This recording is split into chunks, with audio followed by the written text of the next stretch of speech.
Assalamualaikum warahmatullahi wabarakatuh. Salam dan bahagia. Perkenalkan, nama saya Alfitus Sultan Alfiansa. Nomor induk mahasiswa 20200120052 dari kelas Teknik Industri B. Terima kasih. Yang pertama, saya akan menjelaskan mengenai mesin bubut. Mesin bubut adalah salah satu jenis mesin perkakas yang digunakan untuk proses pemotongan benda kerja yang dilakukan dengan pembuatan sayatan pada benda kerja, di mana pahat digerakkan secara translasi dan sejajar dengan sumbu dari benda kerja yang berputar. Mesin bubut berfungsi untuk memegang dan memutar benda kerja untuk melakukan operasi permesinan.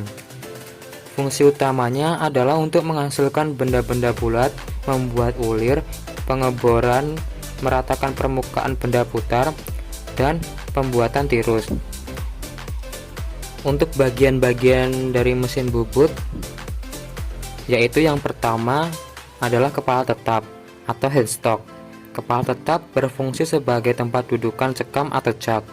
Cak terpasang pada spindel mesin berfungsi untuk penahan benda kerja pada proses pembuatan. Yang kedua adalah kepala lepas atau tailstock.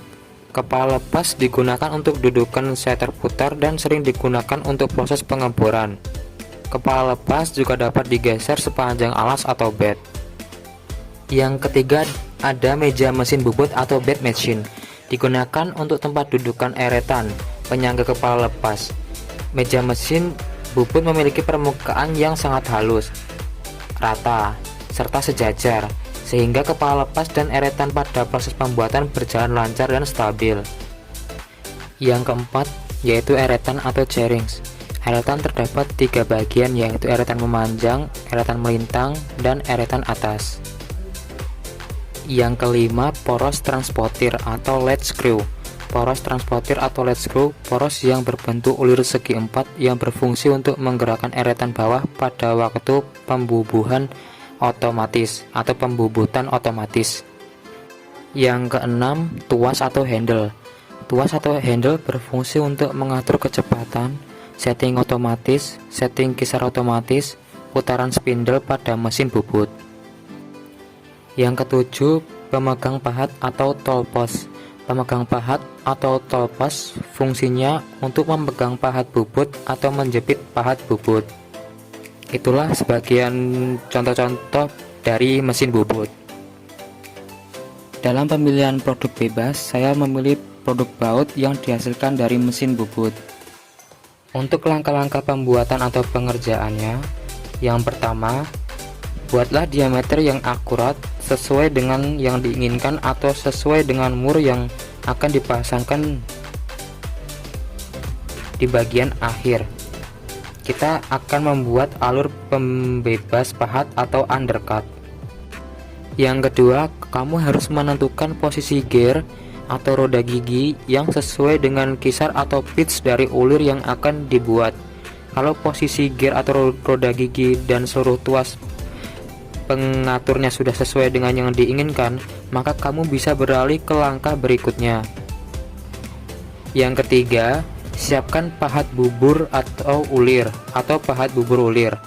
Cara mengasahnya ini sekilas hampir sama dengan mengasah permukaan pahat bubut.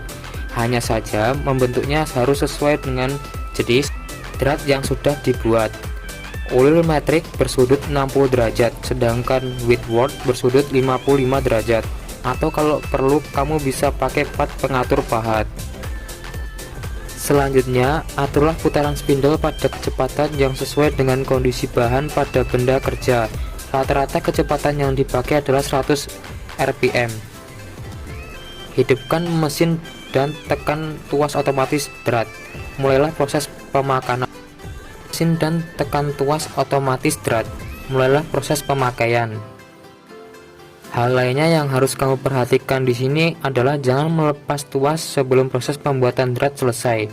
Karena kalau dilepas, kemungkinan kamu harus melakukan penyetelan ulang ke alur pemakanan. Hal lainnya yang harus kamu perhatikan di sini adalah jangan melepaskan tuas sebelum proses pembuatan drat selesai.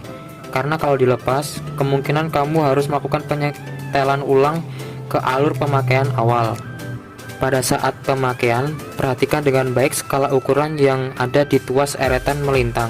Aturlah angka menjadi di posisi tertentu atau 0 untuk memudahkan proses pemakaian berikutnya. FYI, ke dalam pemakaian kurang lebih 0,1 mm atau mm. Saat akan kembali posisi awal, lepaskan pahat dari benda kerja. Setelah itu, kembalikan ke titik pemakaian yang sudah ditandai tadi. Untuk pemakaian berikutnya ditambahi 0,1 mm. Begitu seterusnya sampai kamu menghasilkan ulir yang pas dengan murnya. Yang kedua, saya akan menjelaskan mengenai mesin milling. Mesin milling atau fresh CNC adalah alat potong yang dioperasikan oleh mesin yang diprogram dan dikelola sistem komputer numerical control atau CNC untuk menyingkirkan memotong material dari benda kerja secara akurat. Fungsi atau karakteristik dari mesin milling yaitu bertujuan mesin milling adalah menghasilkan benda kerja dengan permukaan yang rata atau bentuk-bentuk lain yang spesifik seperti profil, radius, silindris, dan lain-lain dengan ukuran dan kualitas tertentu. Proses dari milling adalah menggunakan mesin. Untuk bagian-bagian dari mesin milling, yang pertama yaitu spidol utama, merupakan bagian yang terpenting dari mesin milling.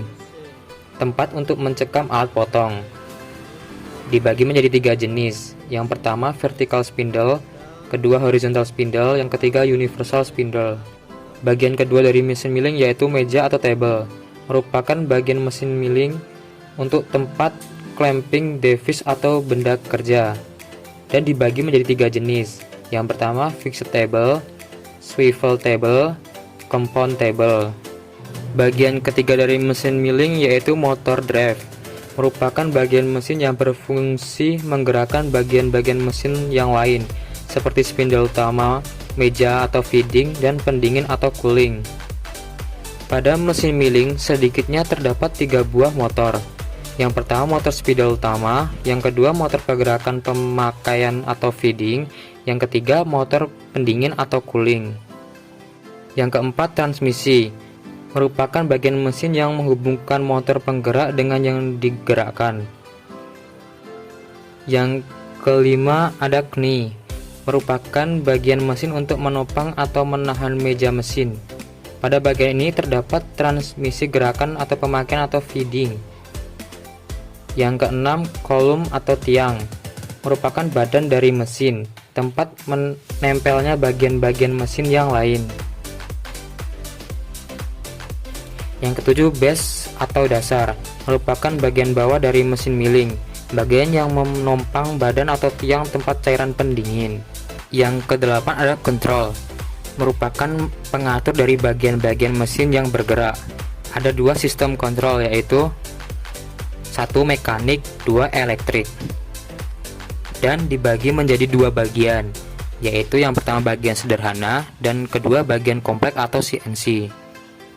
Untuk pemilihan produk bebasnya, saya memilih produk helical beaver gear yang jumlah giginya 25 atau modul 3 dengan menggunakan mesin milling universal yang digunakan. Untuk pisau yang digunakan dapat dilihat pada video tersebut. Yang pertama setting benda kerja. Sebelum setting benda kerja, ada beberapa proses setting mesin yang dilakukan, seperti setting pisau, setting meja mesin, dan setting di feeding head. Proses pemakaian pertama ke dalam profil gigi adalah 6 mm, ke dalam pemakanan pisau 3 mm, sehingga untuk membentuk profil gigi dilakukan 2 kali pemakanan. Di video berikut proses pemakanan pertama akan segera berakhir. Pemakanan pertama kita lakukan memutar sebanyak 25 kali sesuai dengan jumlah gigi. Setelah satu profil gigi terbentuk, kita putar benda kerja dengan di feeding head. Kita lakukan proses pemakanan yang sama sampai seluruh profil gigi terbentuk. Proses pemakanan kedua. Proses pemakanan kedua Pada proses ini, ke dalam profil gigi sudah 6 mm. Kita lihat profil gigi sudah terbentuk sempurna.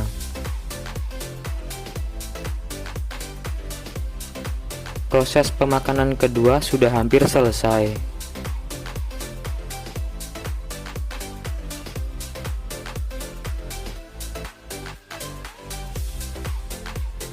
Ini adalah bentuk profil gigi terakhir.